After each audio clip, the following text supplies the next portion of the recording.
আমি মুখ্যমন্ত্রীর কাছে অনুরোধ করব, ও আসামের জনপ্রিয় মুখ্যমন্ত্রী ডক্টর হেমন্ত বিশ্ব শর্মা সাহেব, গুয়াহাটি একটা আপনি রুম কইরা দেন, ওই রুমের ভিতরে হিন্দু বামুন আসবো, আমরাও কয়েকজন মুফতি যাব, এক রুমে মুফতিরা বসবে, আরেক রুমে বামুনরা বসবে। বামুন আমাদেরকে রামায়ণ শিখাইবে, আমরা ওদেরকে বুখারী শিখাইব, বামুন আমাদেরকে গীতা শিখাইবে, আমরা ওদেরকে মুসলিম শরীফ শিখাইব। আমার দীর্ঘ বিশ্বাস, হিন্দু বামুন যদি বুখারী মুসলিম বুঝে, আমরা যদি রামায়ণ গীতা বুঝি, কালকার থেকে আসামটা শান্তির আসাম হইয়া যাবে। এক মাসের ভিতরে গুয়াহাটি আমরা উলট পালট করে দিতে পারি। এক মাস দিন আগে এক শয়তান কে বলছে যে কোরআন জ্বলাই দেবো। কোরআন কি করব আমি কইছি জ্বলা, কতটুক জ্বলাবি? জ্বলা তুই কতটুক কোরআন জ্বলাবি? এই যে উত্তর লক্ষিমপুর শয়তান একটা বাড়াইছে, আমার নবীর নাম যখন নেয়, আমার নবীর নামের আগে হযরত লাগাই না, আল্লাহর নবীর নামের পরে সাল্লাল্লাহু আলাইহি সাল্লাম লাগাই না, আমার নবীর নামের সাথে শ্রী মুহাম্মদ লাগাই কোন নাউজুবিল্লাহ।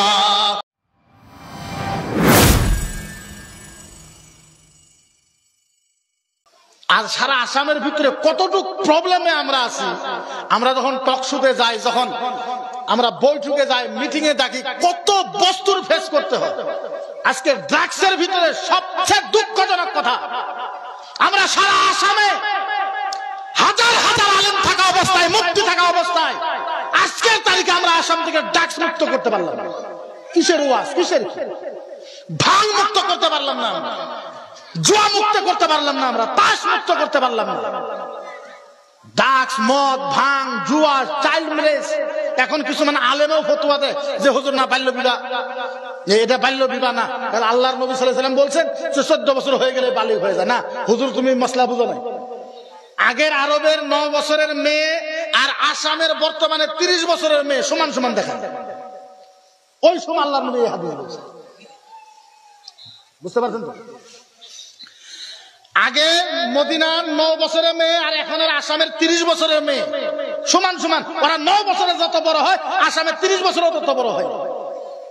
গতিকে বাল্য বিবাহ বদ্ধ হওয়া দরকার, দরকার, ভাঙ বন্ধ করার দরকার, ড্রাগস বন্ধ করার দরকার। আল্লাহর কসম, মুসলমান সমাজের ভিতরে যদি ড্রাগস বন্ধ হয়ে যায়, মদ যদি বন্ধ হয়ে যায়, ভাঙ যদি বন্ধ হয়ে যায়, চুরি যদি বন্ধ হয়ে যায়, ডাকাতি যদি বন্ধ হয়ে যায়, আল্লাহর কসম 1 মাসের ভিতরে গুয়াহাটি আমরা উলট পালট করে দিতে পারি। এক মাস আপনারা আসামে চুরি, ডাকাতি, ভাঙ, মদ, জুয়া, ড্রাগস বন্ধ করে দেন, আমরা তো লাগবে না। 10টা মুক্তি সারাদিন গুয়াহাটি ইধার से उधर তুলপার করে আরম্ভ করব ইনশাআল্লাহ, তুলপার। কিন্তু আমাদের ভিতরে যদি এত ভুল থাকে, আমরা কাউন্টার দিমু কয়টা? কাউন্টার দেওয়ার তো কিছু রুল থাকা লাগবে না? কথা কই না? এই মুহূর্তে আপনাদেরকে বলি না, সব জায়গায় বলি না, আমার বয়স মাত্র 36। কত? আমার বয়স মাত্র 36, আমার উপরে কেস হলো 35। একটা কম আছে। কয়টা কম আছে? একটা কম আছে। তারপরও কোরআনের আলোচনা করা বাদ দেয় নাই, হাদিসের আলোচনা করা বাদ দেয় নাই। আমাদের কথা হলো, যা কিছু বলো, এই যে উত্তর লক্ষিমপুর শয়তান একটা বাড়াইছে। আচ্ছা বলেন, আপনাদের দুঃখ লাগে না? নাই? একবার বুকে হাত রাইখা আপনারা বলেন, আমার নবীর নাম যখন নেয়, আমার নবীর নামের আগে হযরত লাগাই না, আল্লাহর নবীর নামের পরে সাল্লাল্লাহু আলাইহি সাল্লাম লাগাই না, আমার নবীর নামের সাথে শ্রী মুহাম্মদ লাগাই কোন নাউজুবিল্লাহ। আরে জোরে কোন নাউজুবিল্লাহ। ও বর্তমানে চ্যালেঞ্জ আরম্ভ করে দিয়েছে যে ইসলাম আমি ফিনিশ করে দেব। নিউজ পান নাই আপনারা? ও কই ইসলাম ফিনিশ করে দেব। আমরা কইলাম তুই তো দুরুস্তান, তোর বাপের বাপ সত্যরঞ্জনক নিয়ে, তার বাপের বাবারও কে আছে তারে নিয়ে, তোদের 14 বংশের মানুষ নিয়ে ইসলামের একটা পশম সোজা করতে পারবি না। আরে তুই তো দুরুস্তান, তোর বাপের বাপ, তোর 14 গোষ্ঠীর বাপ। ফিরাউন আইছিল ইসলাম শেষ করার জন্য, ফিরাউনের মতন ব্যক্তিকে আমরা হারাই দিছি। আচ্ছা বলেন, যখন যখন ইসলামের বিরুদ্ধে করতে মানুষ আসছে, আচ্ছা বলে তারা তারা ধ্বংস হয়েছে না নাই? আরো জোরে কোন হয়েছে না নাই? এ কয় আমি ইসলাম ফিনিশ করে দিব। আমি কইলাম তুই তো মানুষই না, তোরা তো আমরা মানুষ হিসাবে রাখি না। তোর বাপের বাপ ফিরাউন ইসলাম ফিনিশ করবার আইছিল, ফিরাউন ফিনিশ হয়ে গেছে। নমরুদ ইসলাম ফিনিশ করার জন্য আসছিল, নমরুদ ফিনিশ হয়ে গেছে। কারণ আইছিল, কারণ ইসলাম ফিনিশ করার জন্য, কারণ ফিনিশ হয়ে গেছে।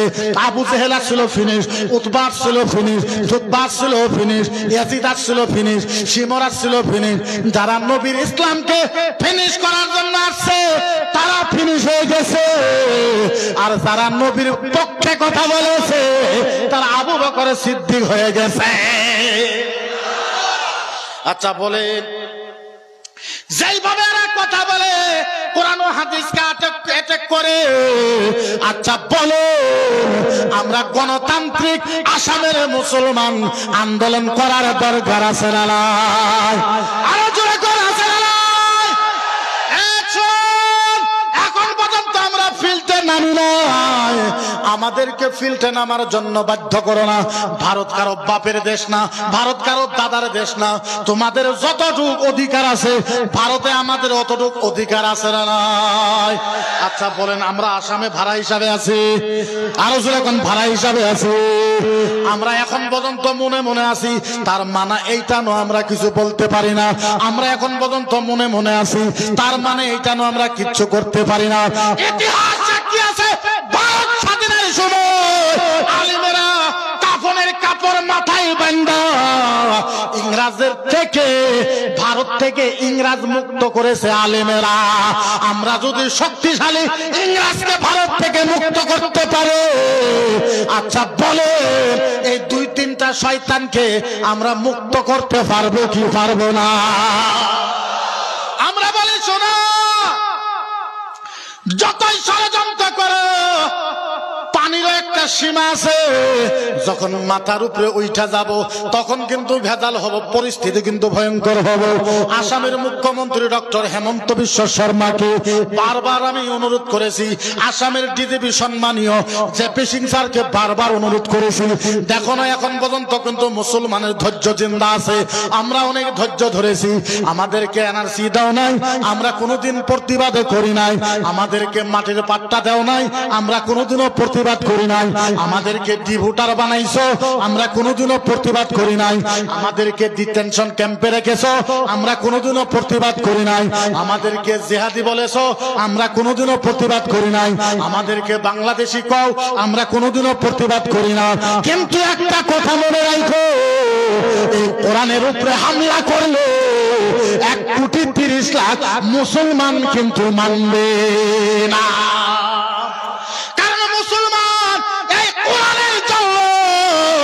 মুসলমান দেওয়ার জন্য রাজি আছে না? মুসলমান এই কোরআনের জন্য জীবন দেওয়ার জন্য রাজি আছে। কোরআনের সাথে ছেড়ছাড় করা বন্ধ করো। কয়দিন আগে এক শয়তান এ বলছে যে কোরআন জ্বলাই দেবো। কোরআন কি করব? কি করব? আমি কইছি জ্বলা, কতটুক জ্বলাবি? জ্বলা তুই কতটুক কোরআন জ্বলাবি? কয়টা জ্বলাইবি? আমি কইছি কয়টা জ্বলাইবি? 10টা, 20টা, 30টা, 40টা, 50টা, 60টা, 100, 200, 300, 400, 500 কত জ্বলাবি? 1000, 2000, 5000, 7000, 10000 জ্বলা। এক রাত্রে তুই 10,000 কোরআন জ্বলাবি? তুই তো জানোস না আমরা এখনো আসামের ভিতরে 2.5 লাখ হাফেজ আছি। 2.5 লাখ। কত কত কত কত? 2.5 লাখ হাফেজ আছি। আচ্ছা বলে আমাদের হাফেজের কোরআন মুখস্থ আছে না নাই? আরো চিল্লায় কোন আছে না নাই? বন্ধু, এক রাত্রে তুমি 10,000 কোরআন জ্বালাবো, তারপরের দিন 2.5 লাখ হাফেজ মিলে 50,000 কোরআন লেখা ভালাই। বন্ধু একটা কথা, তুমি তো কোরআন জ্বালাইবা, আমরা তো কোরআন লিখতে পারবো, আমাদের কোরআন মুখস্থ আছে। বন্ধু একটা কথা, কেউ যদি রামায়ণ জ্বালাই দেয়, কেউ যদি গীতা জ্বালাই দেয়, কেউ যদি ঋগ্বেদ, যজুর্বেদ, অথর্ববেদ, সামবেদ, রামচরিত্র মানস, বাল্মীকি রামায়ণ, গীতা, ভাগবত, পারধ, বাইবেল কেউ যদি জ্বলায় রেখিতা করবা, কারণ তুঙ্গরে তো রামায়ণের একজনও হাফেজ নাই নাই নাই নাই নাই।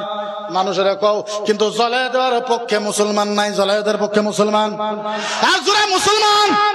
আমরা গীতাকে সম্মান করি, রামায়ণকে সম্মান করি। আমি আপনাদেরকে অনুরোধ করব, রামায়ণ আপনারা পড়েন, ভালো কিতাব। গীতা আপনারা পড়েন, ভালো কিতাব। আমার দীর্ঘ বিশ্বাস যারা গীতা পড়ে, রামায়ণ পড়ে, তারা কোনোদিন হিংসুক হইতেই পারে না। তারা রামায়ণ গীতা পড়বে, তারা হিংসুক হইতে পারে? হিংসুক হইতে পারে? হিংসুক হইতে পারে? আবার কোন যে হুজুর করে পন্ডিতে যে কথা পড়েই না, পন্ডিত 3 মাস মন্দিরে থাকে আর কয় আমি মল। আমরা 14 বছর পরে কোরআন এখন পর্যন্ত ভালো মতন বুঝি না। 1500 কিতাব পড়ার পরে কোরআন ও হাদিস ভালো মতন বুঝি না। এরা 3 মাস মন্দিরে থাকে আই এম পন্ডিত। 3 মাসে থাকলে কেউ পন্ডিত হয়? কথা কয় না। আচ্ছা বলেন, 3 মাস থাকলে কেউ পন্ডিত হয়? আমরা ওইগুলো বলি না, কিন্তু একটা কথা মনে রাখবেন, কিছু খারাপ মানুষ মুসলমানের ভিতরেও আছে না নাই? কিছু খারাপ মানুষ হিন্দুদের ভিতরেও আছে না নাই? এই দুইটা খারাপ যদি এক হয়ে যায়, আমার দীর্ঘ বিশ্বাস আসামটা সোনার আসাম হয়ে যাবে। বুঝে না?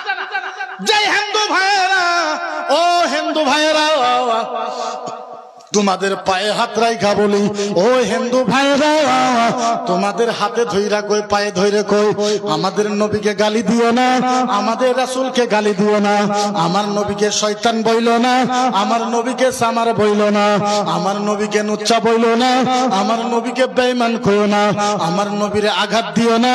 আমার নবীরে আঘাত দিলে মুসলমানের অন্তর মানে, আমাদের অন্তর মানে না।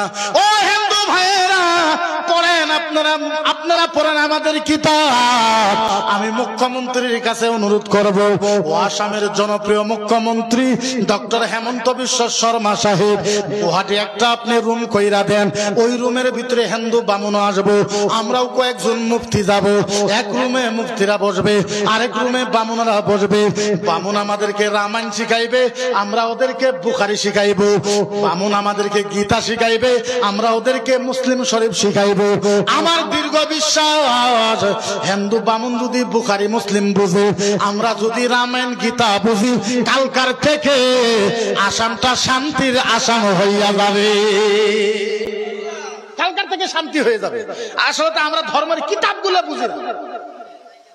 হিন্দু ধর্মের কিতাবের ভিতরে কোন খারাপ শব্দ লেখা, কোন খারাপ শব্দ লেখা, আরো যখন লেখা